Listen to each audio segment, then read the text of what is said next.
Hello बच्चों, तो आज हम लोग स्टार्ट करना है नवजात शिशु परिवार। पहले उल्वा परिमार्जन। अष्टांग हृदय ने बच्चों के उल्वा हटाने के सेंधा नमक एवं घृत का प्रयोग करते हैं। उसके बाद बला तेल का अभ्यंग करते हैं। ये क्रम उल्वा हटाने के साथ साथ प्रसवकालीन कष्ट से बच्चे को छुटकारा मिलता है। उल्वा क्या होता है? एक अमनियोटिक फ्लूइड जैसा होता है जो बच्चे के ऊपर मतलब लगा रहता है। अमनियोटिक फ्लूइड मतलब जो होता है जो बच्चे को अंदर के मतलब चीज़ों से बचाता है, उसको हटा, जब बाहर वो एक्सटर्नल इन्वायरमेंट निकलता है उस चीज़ को हटाने को उल्वा परिमार्जन कहा गया है। उसको किस तरीके से हटाएंगे? सेंधा नमक और घृत का प्रयोग करके हटाते हैं। ठीक है। आचार्य शोषण ने केवल बला तेल से अभ्यंग करने को कहा है। उल्वा is known as vernix caseosa. ठीक है। It is a waxy or the cheese-like white substance coating on the skin of the human babies. It is primarily composed of the semen and dead cells removed from the skin, shed langohairs. ठीक है. Functions is moisturize the infant skin, especially as the passes through the vaginal canal. ठीक है. Birth canal या vaginal canal कह सकते हो। ठीक है। बच्चे को प्रसव करने में मदद करता है, मतलब बच्चे का बर्थ होने में ये मदद करता है, और बच्चे की जो स्किन होती है काफ़ी सॉफ्ट होती है, तो उसे शरीर के अंदर मॉइस्चराइज करने का भी काम करता है। प्राण प्रत्यागमन क्या होता है? अश्मनो कर्णे मूले। दो पत्थर के टुकड़े को लेकर बालक के कान के मूल में बजाना चाहिए एवं गर्म एवं शीतल जल से बालक के मुख पर निरंतर सींचन यानी परिसेक करना चाहिए। इन क्रियाओं से प्रसव में उत्पन्न कष्ट से शिशु के प्राण पुनः बलिष्ठ हो जाते हैं। मतलब अगर बच्चा नहीं अगर रो रहा है तो उसके कान के पास पत्थर लगाना चाहिए, और ठंडे है तो गर्म पानी से, गर्म है तो ठंडे पानी से उसके मुँह से परिसेक करोगे, जिससे उसके जो ऑक्सीजन मतलब सांस नहीं ले पा रहा था, अभी निकला हुआ है, तो उसके मतलब जो लंग्स होंगी प्रॉपर काम करने लगेंगी। यदि बालक के भूमिष्ठ होने पर उस बालक की चेष्टा का अभाव हो तो मिट्टी के बर्तन के टुकड़े से हवा करके तब तक उस बच्चे को श्वास प्रसार के एवं चेष्टाएँ सामान्य ना हो जाए। मतलब अगर नहीं है तो घर पे बेना नॉर्मली या फैन वगैरह है तो उसके द्वारा आपको बच्चे को हवा देनी है जब तक उसकी एक्सेल और इनहेलेशन मतलब जो रिस्पायरेशन है वो नॉर्मल ना हो जाए। अगर नहीं है रिस्पायरेशन देख रहे हो। प्राण प्रत्यागमन के लिए सिर्फ उल्वा हटाने के लिए कहा है। आचार्य जो शिशु हैं उन्होंने सिर्फ उल्वा हटाने के लिए कहा है। ठीक है। आचार्य जो अष्टांग संग्रह के मतानुसार श्वास अवरोध एस्फेक्सिया चाइल्ड से पीड़ित बच्चों के लक्षण में वर्णित किया।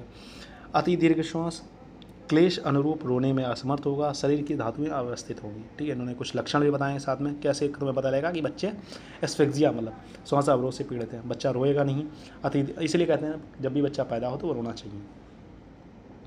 हाथ, वस्त्र एवं सैया से स्पर्श आरी व्रत होगा। Restriction of the asphyxial child apnoea causes cessation of the breathing up to 20 second, उसे एपनिया कहा गया। Asphyxiation is a medical condition resulting from deprivation of the O2 to a new child that lasts long enough during the birth to cause the physical harm to the brain.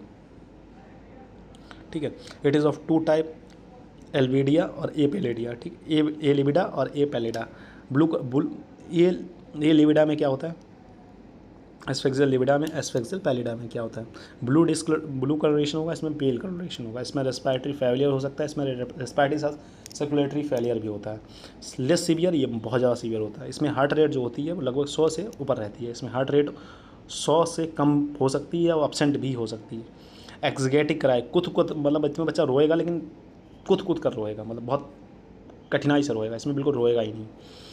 Good pulsation in umbilical cord, कोई pulsation नहीं मिलेगा, मतलब circulation भी बंद हो चुका है बिल्कुल एक तरीके से। Muscle tone present in to some extent, muscle tone absent होगी।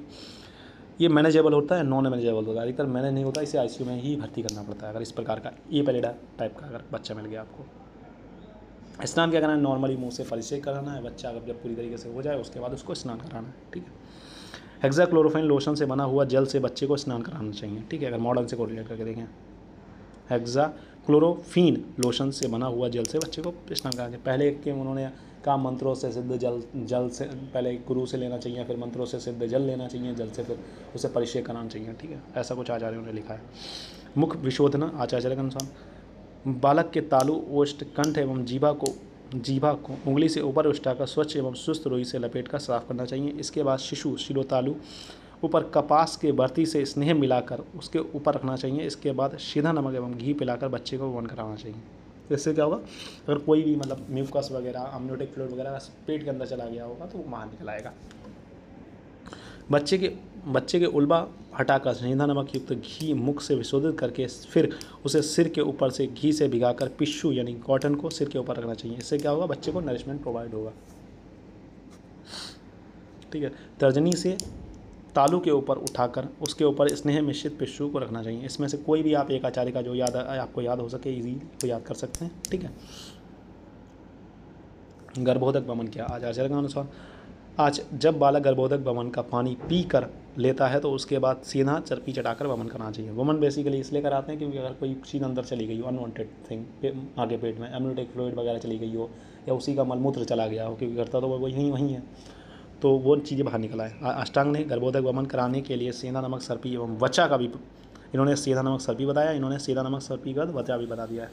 नाभिनाल छेदन, नाभि अम्बिकल मतलब सेक्शन ऑफ अम्बिकल कॉर्ड कहा गया।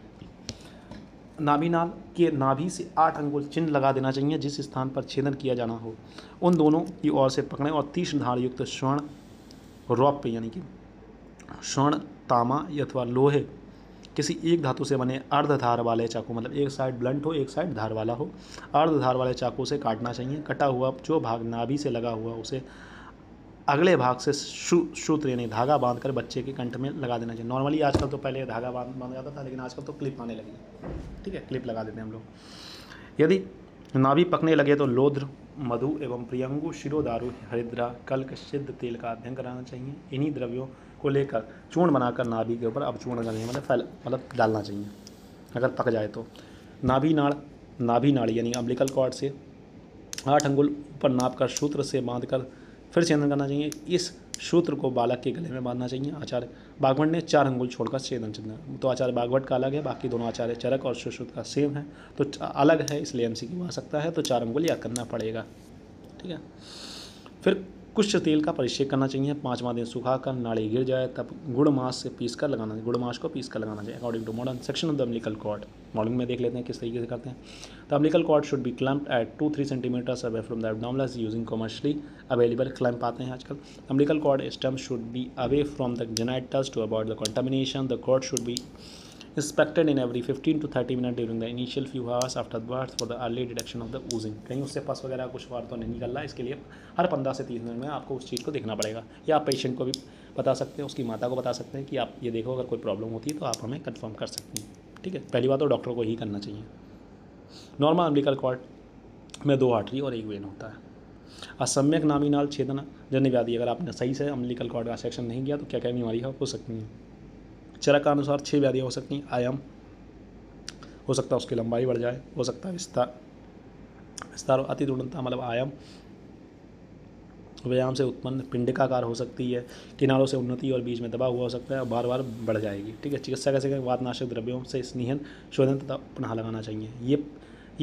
ये जो पेपर है ये शायद 2020 के अभी रिसेंट एग्जाम में आया है। ठीक है। असम्यक नाभिनाल छेदन जन्य व्याधि या पुराने पेपरों में आया है। ठीक है, ये बहुत इंपॉर्टेंट है, इसे पढ़ के जाना।